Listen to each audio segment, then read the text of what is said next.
Hi, my name is James Shepard. I'm doing a little mini series here on how to make money in the payments industry and how the commission works. So in the last video, if you didn't watch that yet, make sure and check that out. We talk about some of these core concepts of we have fees that we collect from a merchant. That's our revenue. Then we have this cost structure, which is represented in the Schedule A, and that is our cost or our expenses, right? And so we talked about the core cost of this. We have interchange fees. We can lump in American Express Blue into that as well. We have card brand fees and assessments. Then we have these Schedule A costs that go on top of that, 3 basis points, 3 cents, and $10. Now, again, when I say these numbers, understand your numbers may be very different than that, right? You got to look into those numbers, but we have this core kind of cost structure, right, that's there.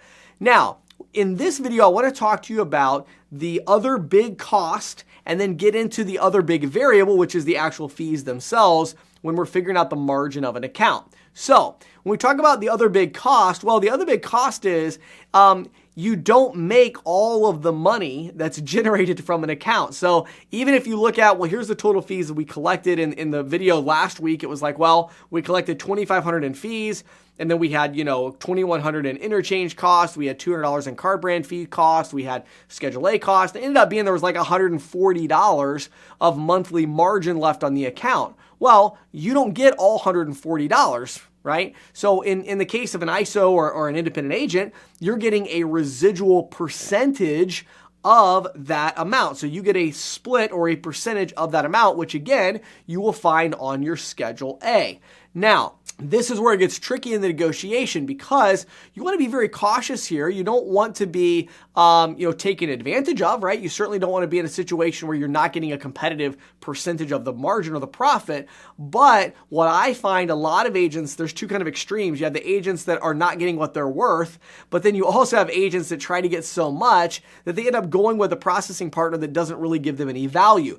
Especially if you're new to the industry, you're trying to kind of get your sea legs and figure things out, well, the odds are you probably want to be with a company that provides you with really good support and good technology and all these other resources. Well, don't expect that if you're trying to make almost all of that money. You want to make sure that the processor is getting a healthy percentage of the money to offset all the resources that they're providing you with, right? So you're going to see a range of percentages, and that range of percentage is basically going to come down to what are you doing and what is the ISO or processor doing.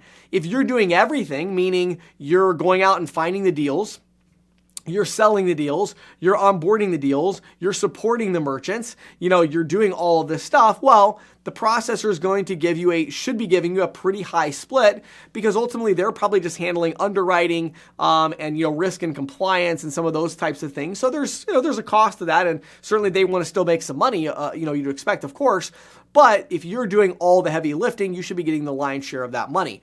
On the flip side of that, if you're like, well, I'm working with potentially an ISV, an independent software vendor, and they're doing all the onboarding and they're talking to them, they're doing the demo for me, they're doing the installation, they're supporting the customer, and I'm bringing them a deal. Well, then you're kind of almost, getting into more like a referral partner. So you would expect that you would get a much smaller percentage of the deal versus what that software company would expect to get. So it ultimately, the residual percentage comes down to what are you doing? What are they doing, right? That's the question that you always have to ask yourself.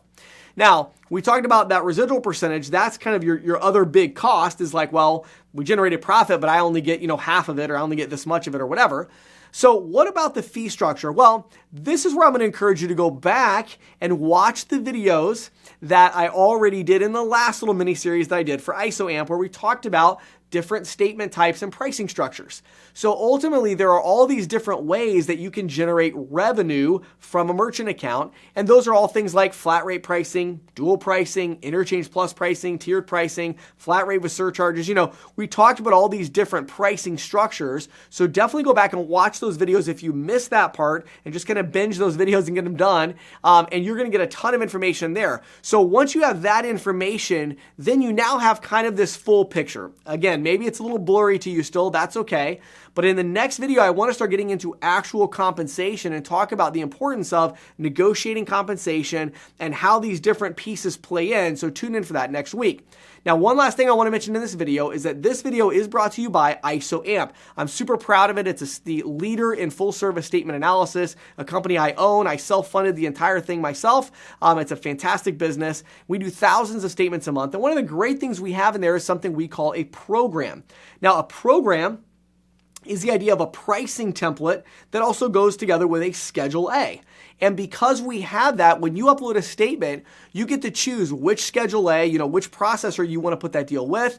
And when you click on that deal, what happens is our system automatically calculates all of this margin and compensation stuff because it is pretty complicated. And our system gives you a residual section or a margin section. You can look at that line by line and see how much revenue are you bringing in from each type of fee and what is the cost associated with that line item, showing you the resulting margin. If you have that residual split loaded in there, we'll even show you what your residual cut should be.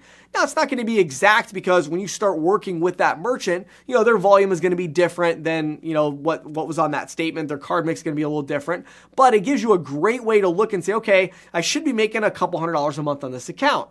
Well, that way, when it comes back and you're only making $20 or $50, you can kind of say, wait a second, what's going on? You could upload your own statement into our system. That's something a lot of our clients do. They'll upload their own statement into our system, and then it'll calculate and say, here's the margin we think you should have gotten from that exact statement. And then you compare that to your residual report. Match it up and see what's different, right? Maybe there was a term that you didn't understand in the Schedule A or the agent agreement. So we have all of that in there for you. Head over to getisoamp.com, getisoamp.com. Click on the free demo and check it out. My name is James Shepard. Thanks for watching.